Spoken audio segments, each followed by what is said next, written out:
आज सकाळी SP पुणे सिंग साहेबांना आम्ही सगळे भेटलो।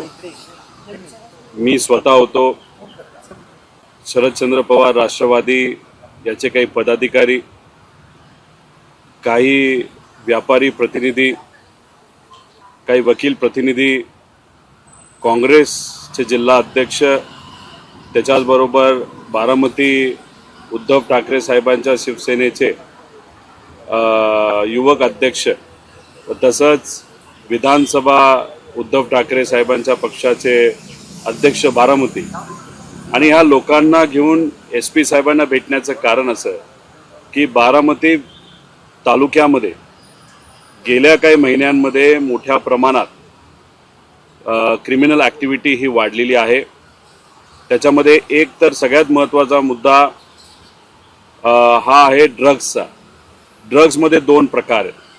त्याच्यामध्ये जे काही आपल्या मेडिकलमध्ये मिळणारे ड्रग्स आहेत, जे काही हृदयासाठी वापरले जातात, काही आपण पेन किलर असतात, त्याचं सेवन बारामतीमध्ये मोठ्या प्रमाणात वाढलेलं आहे। म्हणजे दुकानात हे ऑफिशियली मिळतं, आणि त्याच्याचबरोबर काही जिमला जाणारी मुलं, त्यांच्याकडनं एक विशिष्ट प्रकारचं प्रोटीनचं इंजेक्शन आहे, त्याचं सेवन हे वाढत चाललेलं आहे। याच्यामध्ये काही दिवसांपूर्वी एका व्यक्तीचा मृत्यू झाला असं आम्हाला कळालं। त्याच्याचबरोबर काही दिवसांपूर्वी गांजा पण मोठ्या प्रमाणात बारामतीमध्ये पोलीस अधिकाऱ्यांच्या माध्यमातून पकडण्यात आला।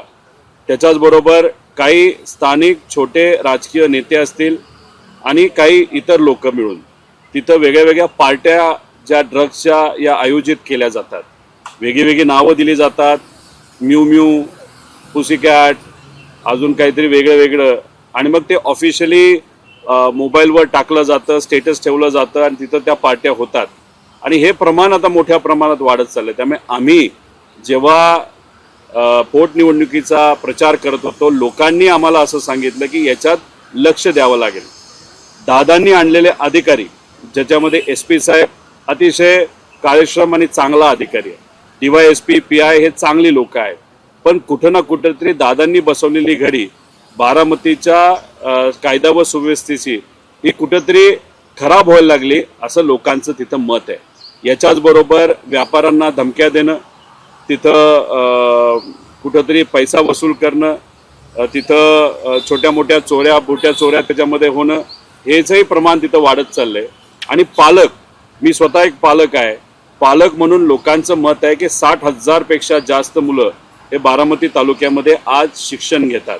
त्याच्यामध्ये Vidyapratishthan, TC college, Shardanagar, Malegaon, Someshwar, MES असे बरेच काही कॉलेजेस आहेत, स्कूल्स आहेत। तिथं जेव्हा मुली जातात तेव्हा पूर्वी दादांच्या आदेशाच्या अनुसार पोलीस तिथं मोठ्या प्रमाणात उपस्थित राहायचे। त्यामुळे तारकट पोरं जे तिथं येऊन मुलींना त्रास द्यायचे, ते कधीही दादांच्या काळामध्ये त्रास देत नव्हतं, पण आता परत एकदा ती पोरं तिथं जाऊन मुलींना काहीतरी वेडवाकडं बोलणं, याचं प्रमाण तिथं वाढलेलं आहे। त्यामुळे त्याच्यावरही कुठं ना कुठंतरी कंट्रोल आणण्याची जरूरत आहे, आमचं असं त्या ठिकाणी मत आहे। त्यामुळे लोकांच्या वतीने आज इथं येऊन आम्ही जे ऑफिशियल ड्रग्स आणि अनऑफिशियल ड्रग्स याचं प्रमाण जे वाढत चाललेलं आहे, मुलींच्या सुरक्षिततेचा विषय असेल, त्याच्याचबरोबर छोट्या मोठ्या ज्या चोऱ्या या बारामतीमध्ये वाढत चाललेल्या आहेत, त्याची काही उदाहरणं सुद्धा दिलेली आहेत। याच्यावर लवकरात लवकर कंट्रोल हा आणला गेला पाहिजे, यासाठी आम्ही SP साहेबांना भेटलो। SP साहेबांनी सकारात्मक उत्तर दिलेलं आहे। पुढच्या काही दिवसातच कारवाई तिथं सुरू होतील, आणि त्याला नक्कीच एक चांगलं स्वरूप, नाहीतर एक डिसिप्लिन, नाहीतर एक कायदा व सुव्यवस्थेची पूर्वीसारखी परिस्थिती बारामतीमध्ये येईल अशी अपेक्षा। जर पुढच्या 15 दिवसामध्ये तशी परिस्थिती आली नाही, मग कुठं ना कुठेतरी लोकांना रस्त्यावर उतरावं लागेल, अशी भूमिका लोकही त्या ठिकाणी घेऊ शकतील असं आम्हाला त्या ठिकाणी वाटतं। नसरापूर प्रकरणात येत्या 15 दिवसात चार्जशीट दाखल करू असं SPनी सांगितलं होतं, त्याबाबत काही चर्चा झाली का तुमची? SP साहेबांबरोबर नसरापूरच्या बाबतीतली चर्चा झाली। त्यावेळेस मी सुद्धा फोन केला होता, सुप्रियाताईंनी चर्चा केली होती, शब्द दिला होता SP पुणे सिंग साहेबांनी की 15 दिवसामध्ये चार्जशीट होणार म्हणजे होणार। आज 12वा दिवस आहे, त्यामुळे उद्या नाही तर परवा 100% चार्जशीट केली जाईल असं त्यांनी तिथं सांगितलेलं आहे। आणि हे फार महत्त्वाची गोष्ट आहे। 15 दिवसामध्ये इथं या अधिकाऱ्याच्या अंतर्गत चार्जशीट होते, पण मी स्वतः महाराष्ट्रामध्ये विविध ठिकाणी गेलेलो आहे आणि पूर्वीचा इतिहास जर बघितला पॉस्कोच्या बाबतीतल्या केसेस नाही तर मर्डरच्या बाबतीतल्या केसेस, लहान मुलींच्या बाबतीतल्या बोलायचं झालं तर 60-60 दिवस लागलेले आहेत. त्यामुळे ठीक आहे, इथे लोकांचा दबाव होता, चांगला अधिकारी होता, 15 दिवसात ती चार्जशीट होईल असा आम्हाला विश्वास आहे. पण बाकी ठिकाणी का होत नाही असा प्रश्न नक्कीच त्या ठिकाणी आम्ही विचारत आहोत. दादा, तुम्ही ज्या प्रकारे म्हणताय की बारामतीमध्ये कायदा सुव्यवस्थेचा प्रश्न निर्माण झालेला आहे, आता वहिनी उपमुख्यमंत्री आहेत, जिल्ह्याचे पालकमंत्री पण आहेत, तर तुम्ही यापूर्वी वहिनींच्या कानावर काय घातलेत का तिथले विषय आणि वहिनींचं काय म्हणणं आलं? एक तुम्ही समजून घ्या, वहिनी ह्या दुसऱ्या पक्षातल्या आहेत, हां. त्या राज्याच्या उपमुख्यमंत्री आहेत. त्यांना जाऊन बोलणं, विचारणं, सांगणं, आता मला असं वाटतं की आम्ही वेगळ्या पक्षातलो तिथं आहोत. लोकांची भूमिका आम्हाला जी कळती आम्ही व्यक्त करतो. ज्या अधिकाऱ्याला जाऊन भेटायचं तिथं आम्ही भेटतो आणि त्यांच्याशी चर्चा करून त्यांच्या माध्यमातून ती कामं व्हावीत यासाठी आम्ही प्रामाणिक प्रयत्न करतो. कारण का अधिकारी हा कुठल्या पक्षाचा नसतो. आता तुम्ही स्वतः सत्तेत आहात, त्या सत्तेचा उपयोग करून कायदा व सुव्यवस्था बारामतीची कशी चांगली ठेवता येईल यासाठी ते प्रामाणिकपणे प्रयत्न करतील. तसंच माझं एक विनंती त्यांना सुद्धा आहे. काल सोशल मीडियावरचे काही फोटो आम्ही बघितले, त्या फोटोमध्ये जे या देशातले एव्हिएशन मंत्री आहेत त्यांच्याबरोबर काकींचा फोटो बसलेला आम्हाला दिसला. काकींना कदाचित तो एव्हिएशन मंत्री कोण हे माहीत नसेल, कारण त्या एव्हिएशन मंत्र्याची चर्चा आपण विषय आणल्यानंतरच कुठेतरी सुरू झाली, त्यामुळे त्यांना ते माहीत नसेल. पण काकींबरोबर जे मोठे 2 नेते, आता आजी म्हणायचं का माझी मोठे नेते त्या पक्षातले, हे जे ते काकींबरोबर गेले होते त्यांनी तरी सांगायला पाहिजे होतं की VK सिंग नावाचा जो VSRचा मालक आहे त्या मालकाचे आणि या काय त्याचं नाव असेल, नायडू, राममोहन नायडू याचे डायरेक्ट संबंध आहेत आणि म्हणून तपास पुढे तिथं त्या ठिकाणी जात नाही. हे जरा सांगून कुठे ना कुठे तिथं कारवाई व्हायला पाहिजे होती. नाही तर कदाचित भाजपचेच काही मुद्दामून नेते अशा पद्धतीने बैठक व्यवस्था तिथं करत असावेत. पण ह्या सगळ्या गोष्टी बघितल्यानंतर आमच्यासारखी लोक जे प्रामाणिकपणे दादांच्या हितासाठी तिथं लढत आहेत त्यांना मात्र मनामध्ये असा प्रश्न येतो की खरंच लढायचं का नाही लढायचं.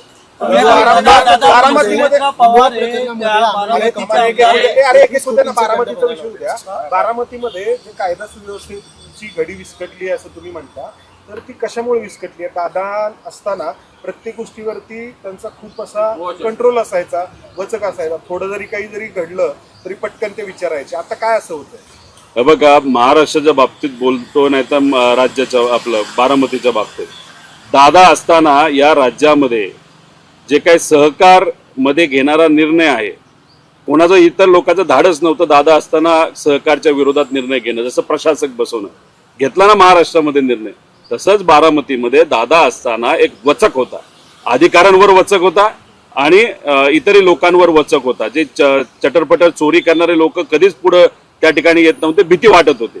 पण दादा नसताना तो वचक कुठेतरी निघून गेलाय. त्यामुळे मला असंही कळालंय की रेव्हेन्यू डिपार्टमेंटमध्ये सुद्धा वरच्या लेवलला नसेल पण खालच्या लेवलला 2-3 हजार 10,000 रुपये घेतल्याशिवाय तिथं कामं होत नाही. आता हे काय फक्त बारामतीत अशी परिस्थिती असं नाही, बऱ्याच मतदारसंघामध्ये सुद्धा आहे. माझ्या मतदारसंघामध्ये सुद्धा अशी चिरीमिरी घेणारे लोक आहे. पण आम्ही सातत्याने बैठक घेऊन तो विषय त्या ठिकाणी संपवतो. त्यामुळे दादांचा वचक नसल्यामुळे काही लोक हे डोकं वर काढत आहेत आणि त्या बाबतीतली भीती बारामतीकरांनाही वाटते आणि मी स्वतः बारामतीकर असल्यामुळे मला सुद्धा त्या ठिकाणी वाटतं. सुनेत्रा वहिनींचा वचक किंवा दरारा म्हणा किंवा एक कंट्रोल म्हणा, ते ऐका एक खुद तर तो नाही असं वाटतं की नाही, त्यांचा वचक 100% त्या ठिकाणी असेल. पण जो काही वचक आहे तो दादांच्या लेवलला घेऊन आपल्याला जावं लागेल आणि दादांच्या लेवलला वचक घेतल्यानंतर आणि कडक निर्णय घेतल्यानंतरच कुठंतरी एक दहशत, चांगल्या हेतूतून लोकांच्या बाजूची दहशत त्या ठिकाणी निर्माण होऊ शकते. तुम्ही हल्ली बारामतीत खूप लक्ष घालताय. मी बारामतीकर आहे, बारामतीचे माझे लहानपणीपासूनचे संबंध आहेत आणि तिथे असणारे लोक ज्यांना कुठंच बोलता येत नाही ते आम्हाला जे सांगतात आणि आमचा स्वभाव असा आहे, आम्ही शांत बसत नाही. कुठेही अन्याय झाला, आता मी परवा अकोला जिल्ह्यामध्ये एका मुलीवर अत्याचार झाला, आता तुम्ही म्हणाल की सारखं अकोल्याला जायला लागलाय. कोल्हापुरामध्ये एका सामाजिक कार्यकर्त्यावर अत्याचार झाला, तुमच्यातले काही लोक म्हणतात तू कोल्हापूरला जास्त जायला लागलाय. साताऱ्यात मी गेलो, त्यानंतर नाशिकला मी गेलो, अहिल्यानगरला मी असतो. त्यामुळे विषय एवढाच आहे.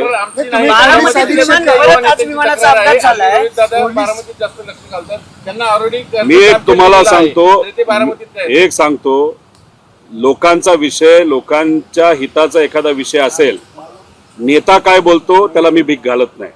माझं एवढंच मत आहे की लोकांना अडचण आली तर मी त्या ठिकाणी लोकांच्या आणि कार्यकर्त्यांच्या बाजूने लढायला सदैव त्या ठिकाणी तयार आहे. बारामतीत आज परत विमान अपघात झालाय. आज सकाळी एक शिकाऊ विमान पडले. तुम्ही एकीकडे एसपी ठीक आहेत, डीवायएसपी चांगले आहेत आणि पीआय चांगले म्हणता आणि कायदा व्यवस्था तर बिघडली म्हणता. कसं काय तुम्ही एक तुम्ही समजून घ्या की प्रशासकीय अधिकारी चांगले असले तरी दादांचा एक जो वचक होता त्यामुळे काही लोक आणि काही छोटे राजकीय नेते जे अशा चुकीच्या व्यवहारामध्ये त्या ठिकाणी सक्रिय असायचे ते कुठेतरी शांत बसायचे. आता दादा नसल्यामुळे आपल्याला कुणी त्या ठिकाणी काय करू शकत नाही अशी काही लोकांची भूमिका तिथं झाल्या असल्यामुळे त्यामुळे पोलीस अधिकारी चांगलेत. त्यांना मला तेच सांगायचे की दादांनी तुम्हाला आणलेलं आहे त्यामुळे पूर्वीची स्टाईल जरा अवलंबा आणि लोकांच्या हिताचे त्या ठिकाणी कडक प्रशासन हे बारामतीमध्ये आणलं गेलं. बारामतीत विमान दुर्घटना झाली आहे. शिकाऊ विमान पडले. वहिनींचं एक पत्र जे आहे 29 तारखेला केंद्रीय निवडणूक आयोगाला दिलेलं, त्याच्यामध्ये प्रफुल्ल पटेल आणि सुनील तटकरेंचं नाव राष्ट्रीय पदाधिकाऱ्यांच्या यादीतनं वगळण्यात आलं. काल दिवसभर ही चर्चा झाली.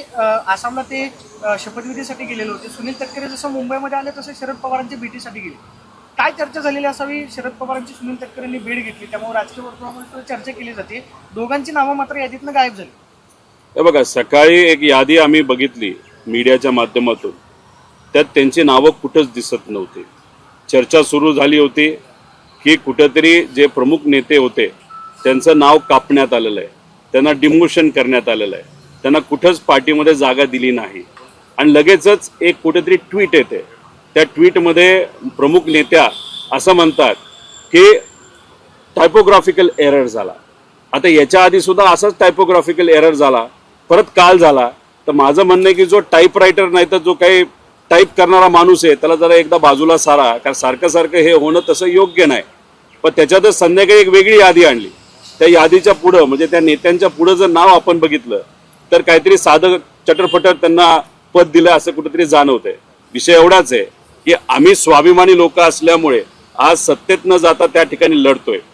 अशा पद्धतीने आमची बदनामी जर झाली असती तर आम्ही त्या ठिकाणी कुठेतरी वेगळा निर्णय तिथं घेतला असता. आता हे स्वाभिमानी माणसांचा विषय आहे, त्यामुळे कोण स्वाभिमानी आणि कोण नाही येत्या काळामध्ये कळेल.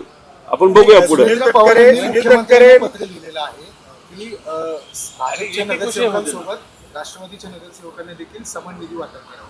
कुठेतरी आर्थिक कोंडी केली जाते राष्ट्रवादीच्या नगरसेवकांची. फायनान्स मंत्रालय तुमच्याकडे नसेल तर भाजप तुमच्या खांद्यावर डोक्यावर बसणारच आहे. दादा असताना पक्षाला निधी मिळवण्यासाठी अनेक अडचणी येत होत्या, पण दादा होते.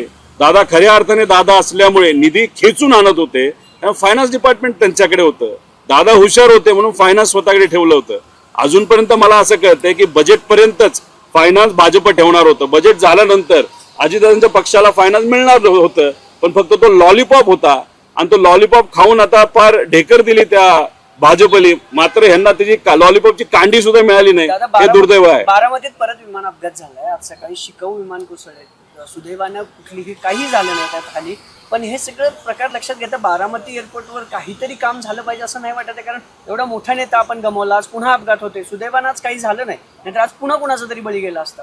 एकतर ती दुर्घटना जी झाली ती अतिशय दुर्दैवी आहे. त्याच्यासाठी स्ट्रिक्ट काही नॉर्म्स आपल्याला आणावं लागतील. पण दादांच्या बाबतीत एकतर 28 जानेवारीला जो ॲक्सिडेंट झाला, दादांना तरी कुठं न्याय मिळालेला आहे. CID काय करते CIDला माहीत नाही. त्या बाजूला दुसरं आम्ही VSR वर कारवाई करा म्हणतोय, तिथंच काही लोक VSRली ट्रॅव्हल करतायत, प्रवास करतायत. दुसऱ्या बाजूला आम्ही म्हणतोय VSRचा जो मालक आहे VK सिंग याचा आणि त्या रामबाबू नायडू जो चंद्राबाबा नायडूचा भाचा का पुतण्या का चुलता आहे, आता त्याला तुम्ही त्याच्याबरोबर तिथं बसत असाल नाही तर ते ठीक आहे, काकींना माहिती नसावं असं आपण समजूया. पण ती आसन व्यवस्था कोणाची कशी याचा जर अभ्यास न करता आपण तशा काही गोष्टी करत असू आणि त्याच्याच बरोबर FIR होत नाही, CBI कडे एन्क्वायरी व्हावी अशी आम्ही विधिमंडळामध्ये मागणी केली. मुख्यमंत्री साहेबांनी सांगितलं आम्ही जातो, अमित शहा साहेबांना भेटतो आणि नक्कीच या बाबतीत चर्चा करून CBI कडे एन्क्वायरी देतो. पण मुख्यमंत्री साहेब गेले दिल्लीला, पण दादांच्या बाबतीत एक शब्द सुद्धा तिथं काढला नाही. मग आता एवढ्या मोठ्याला नेत्याला जर न्याय मिळत नसेल तर उद्या जाऊन तुम्ही आम्ही आणि सामान्य लोकांना कधी न्याय मिळणार आहे? दादांच्या पक्षात तुम्हीच आरोप केला होता की दादांचा पक्ष तटकरे आणि पटेल हायजॅक करू पाहत आहेत सगळे सातत्याने. आता त्यांना त्या पदावरनं काढलं जातं, एकूण ते दिसतंय. आता म्हणजे ते टायपो मिस्टेक वगैरे सगळे ठीक आहे, म्हणजे काहीतरी चाललंय. तर तुम्ही त्या कारवाईचं स्वागत करता की तुम्ही म्हणता तसं ते अपमान सहन करून तिथेच कसं काय राहतात ही मंडळी? नाही, तो विषय नाही. विषय एवढाच आहे की जी काय कारवाई झाली होती सकाळी त्याचं स्वागतच करण्यासारखं होतं, कारण तो धाडसी निर्णय होता.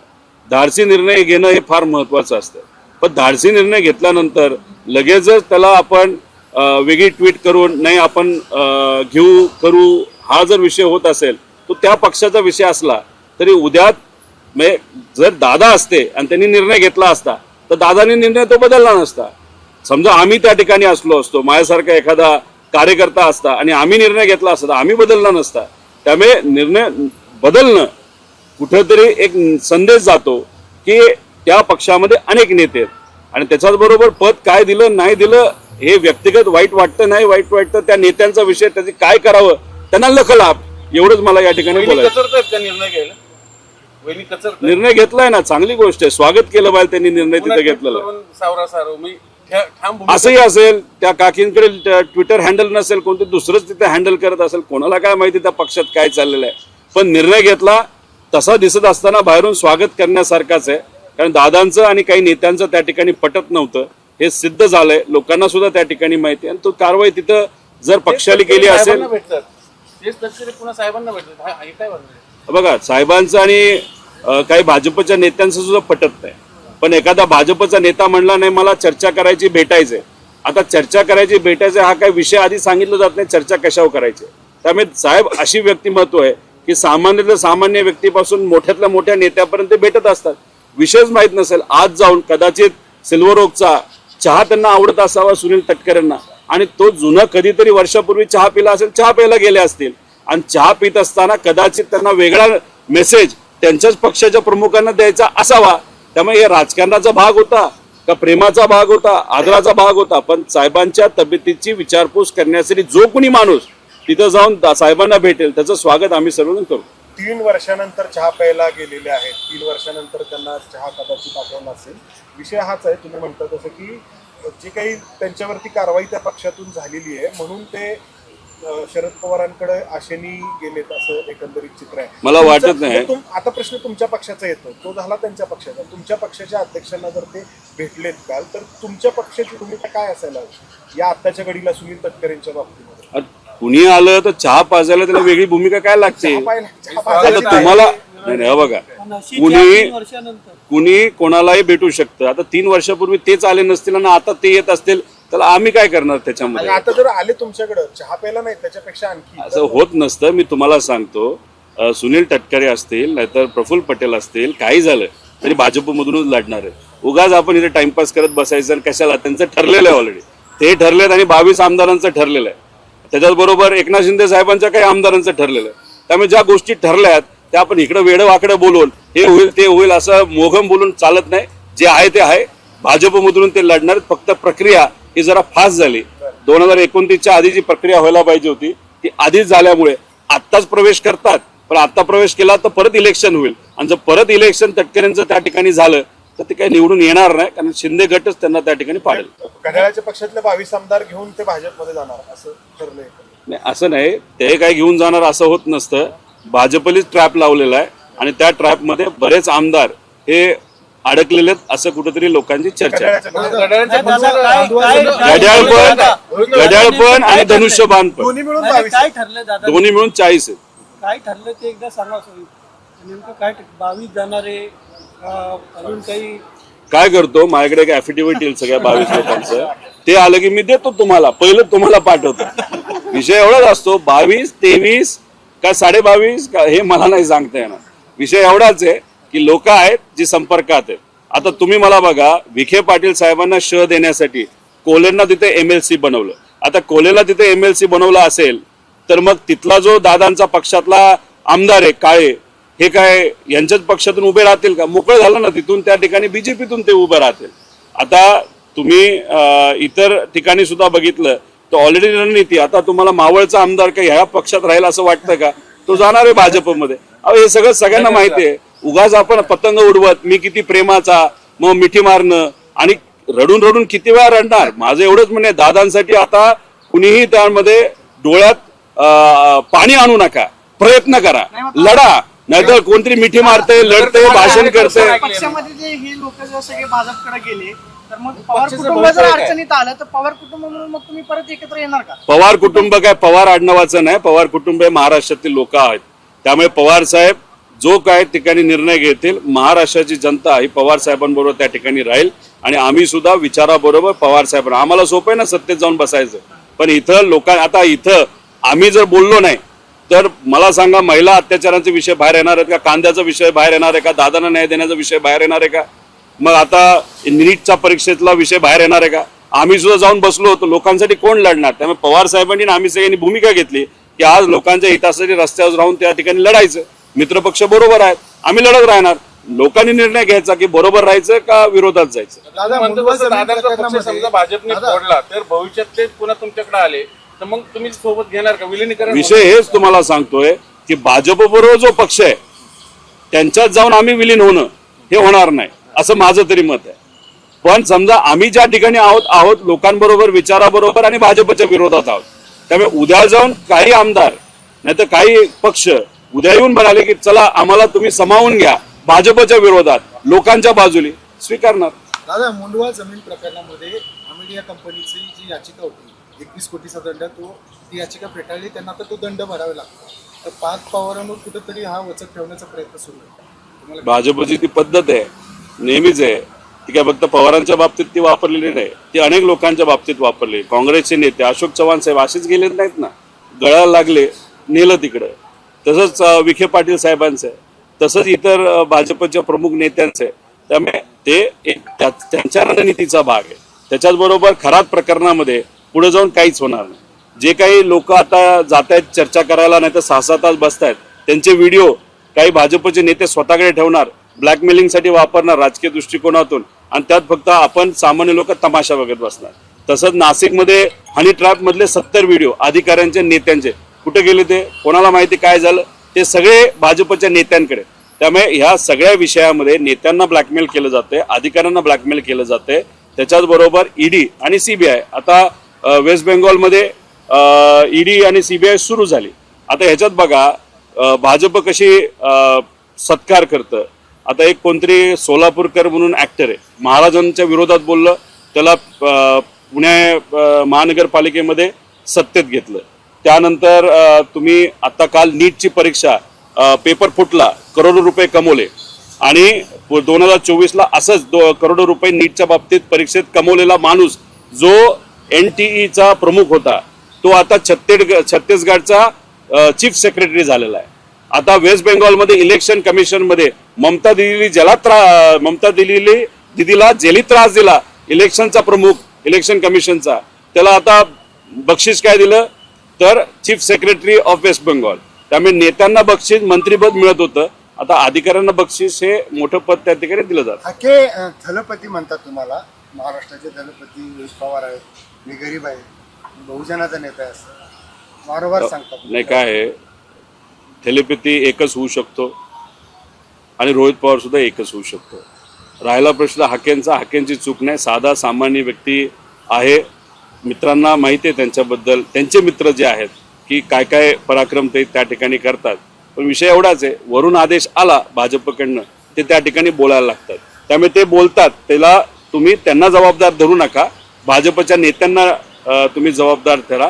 पण एखादा सामाजिक चांगला विषय जर त्यांनी हाताळला तर मी स्वतः असेल पाठिंबा त्या ठिकाणी, थेलेपॅथी म्हणून नाही पण रोहित पवार म्हणून पाठिंबा नाही. मतीन पटेलच्या घरावरती आहे बुलडोजर चालवला. नितेश राणे म्हणतात की महाराष्ट्रामध्ये जर जिहाद केला तर आम्ही बुलडोजर चालवू. योगींचा युपी पॅटर्न जो आहे तो महाराष्ट्रामध्ये राबवला जातो काय? संभाजीनगरमध्ये एक जणाच्या घरावरती बुलडोजर चालवला, तो TCS प्रकरणामधली निदा खान होती, तिला आश्रय त्यांनी दिलेला होता, त्याच्यावरती आरोप. नितेश राणे बोलायला लागले म्हणजे त्यांना वरून आदेश आला की जरा इतर प्रकरणं सामान्य लोकांची तापायला लागलेली आहेत, जरा विषयाचं थोडक्यात दुसरीकडे विषय घेऊन जायचं आपल्याला वेळ आलेले आहे. मला नितेश राणेंना एवढंच म्हणायचं आहे की जिहाद तुम्ही त्या ठिकाणी बोलता, पण इथं शेतकरी जो आत्महत्या करतोय त्याचे जे विषय आहेत कांद्याचे, त्याबद्दल जरा एकदा बोलून दाखवा. मला खरं तर नितेश राणेंचं कळत नाही की जेव्हा छत्रपती शिवाजी महाराजांच्या विरोधात तो भोंदूबाबा बागेश्वर बोलला होता, नितेश राणे गप्प का बसले होते? जेव्हा गव्हर्नर कोण ते टोपीवाले कोश्यारी, महाराजांबद्दल, डॉक्टर बाबासाहेब आंबेडकरांबद्दल, महात्मा फुलेंबद्दल अतिशय खालच्या लेवलला जाऊन बोलले होते, तेव्हा कुठल्या बिळात जाऊन लपले होते? त्यामुळे जेव्हा अशा वेळेस म्हणजे जेव्हा खऱ्या अर्थाने विचारावर आघात होतो तेव्हा हे पळून जातात, आणि जेव्हा त्यांचे मोठे नेते त्यांना बोलतात चल आता बोलायला लागतात. त्यामुळे मला म्हणणे बुलडोजर वगैरे हा विषय या संतांच्या भूमीमध्ये, महामानवांच्या भूमीमध्ये त्या ठिकाणी कुठंच तिथं त्याला जागा नाही. चाकणकरांना ईडीची नोटीस आली आहे, एसआयटीची चौकशी झाली, आता ईडीची नोटीस आली. चाकणकरांचं पुढे काय भवितव्य आहे? फक्त एकालाच टार्गेट करून का चालले? ठीक आहे, ते तर आहेतच, पण अजून बरेच लोक आहेत ना जबाबदार त्या सगळ्या पराक्रमाला. आणि त्याच्यात SIT मध्ये आता वेगळ्या प्रकारे पैसा हा घेतला जातो अशी चर्चा आहे की समजा काही लोकांची नावं असतील, ती नावं आपल्याला काढायची असतील, मग त्या लोकांना सांगितलं जातं की तू पोलीसमध्ये कंप्लेंट कर की त्या खरातेली आम्हाला फसवलं, मी वशमध्ये गेलो आणि म्हणून मी चूक केली, आणि मग नंतर SITतून त्यांचं नाव वेगळं काढलं जातं आणि त्याच्यासाठी आर्थिक देवाणघेवाण होती असं आम्हाला कळतंय. फार गंभीर अशी आरोप चर्चा आहे. नेमकं तुम्ही- याच्या आधी मी तुम्हाला बोललोय, म्हणायचं काय? याच्या आधी मी ट्विट केले, याच्या आधी बोललेलो आहे. आता माध्यमातून SIT सांगा. प्रमुख आहेत की SITतले काही नेमकं सदस्य कोण पैसे घेत SIT मध्ये? SIT कोण प्रमुख अधिकारी आहेत नाही, का? बाहेरचे काही लोक आहेत, पण काही परिचयाचे जे त्या सिस्टम मध्ये आहेत त्यांच्या परिचयाचे लोक असू शकतील. आणि ह्याच्यात माझं एकच म्हणणं आहे की चाकणकर ठीक आहे, ते जबाबदार आहेत, त्यांना तुम्ही जेलमध्ये टाका, काय फरक पडत नाही. फक्त एकच चाकणकर आहे का? बाकीचे कुठे गेले? कोणाचंच नाव पुढे येत नाही. म्हणजे फक्त मीडिया ट्रायल एकाच व्यक्तीचे होत असेल, अरे बाकी 100 लोक आहेत, त्यांची नावं का पुढे येत नाहीत? बाकीचे व्हिडिओ का पुढे येत नाहीत? रक्तात आंघोळ केलेले व्हिडिओ का पुढे येत नाहीत? त्यानंतर तिथं वेगळ्या प्रकारचे जे काही रक्त काढून ते तुम्ही त्या बाहुलीवर टाकून पूजा केली, त्याच्या मागचा हेतू, दादांचा ऍक्सिडेंट, हे विषय बाहेर काही येत नाही. कारण का हे विषय बाहेरच नाही आणायचे, फक्त एकावर विषय तापवायचा आणि बाकीच्यांना मोकळं सोडायचं. SIT मॅनेज आहे थोडक्यात. SITली आतापर्यंत केलेलं काम त्याचा आदर आहे. आतापर्यंत केलेल्या काम बद्दल आम्ही त्यांचं अभिनंदन करतो, पण त्याला जे फाटे फुटायला लागलेत अशी चर्चा आहे, ते कुठेतरी चुकीचं आहे असं माझं मत आहे. नाही, मात्र तुम्ही असं म्हणालात की रक्ताची आंघोळ, गोपीचंद पडळकर म्हणाले होते की जयंत पाटलांनी घरी जाऊन रक्ताची आंघोळ केली.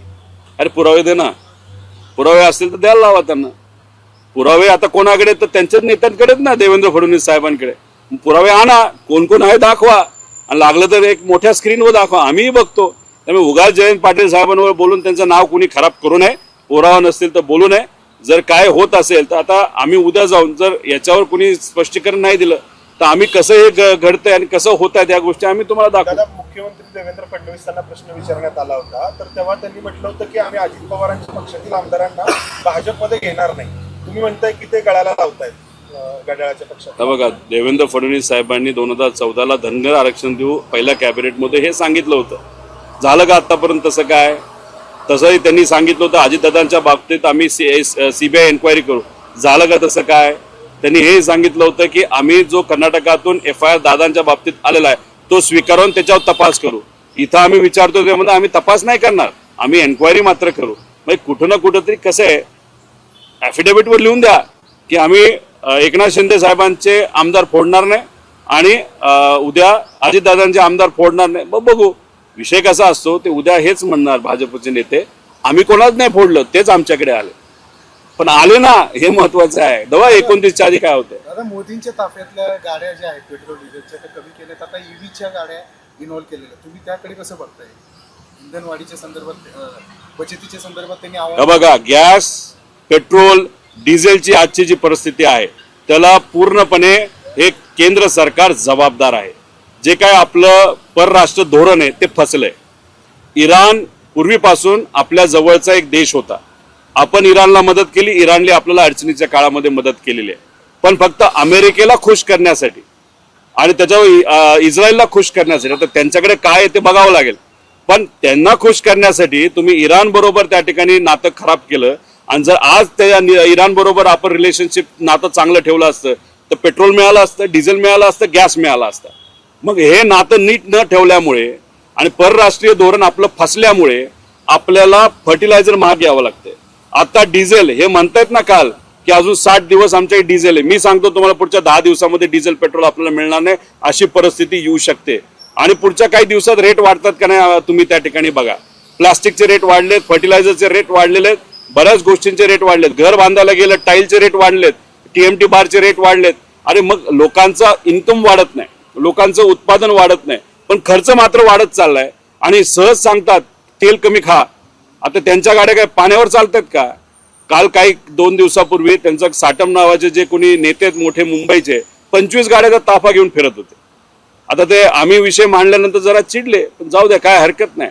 पण मला एक त्यांना विचारायचं होतं, त्यांच्या गाड्या पाण्यावर कशा चालतात हे जर लोकांना त्यांनी सांगितलं तर लोकांचा फायदा होणार आहे. आता मात्र एक विषय संशोधनाचा आहे की तेल वापरायचं नसेल जेवणामध्ये तर पाण्यावर फोडणी कशी लावायची हे मात्र त्या ठिकाणी आम्ही संशोधन करत आहोत. हे जरा संशोधन झाल्यानंतर आम्ही लोकांना मार्गदर्शन करू. त्यामुळे कुठेतरी सरकार कमी पडल्यानंतर लोकांनी हे करा ते करा असं बोलून होत नसतं. जबाबदारी घ्यावी लागते आणि जर ते जबाबदारी घ्यायला तयार आहेत तर पवार साहेबांनी पत्र दिलंय की आम्ही एकत्रित बसून या देशाच्या अडचणीच्या काळामध्ये सामान्य लोकांना बाहेर कसं काढता येईल यासाठी आम्ही प्रयत्न करू.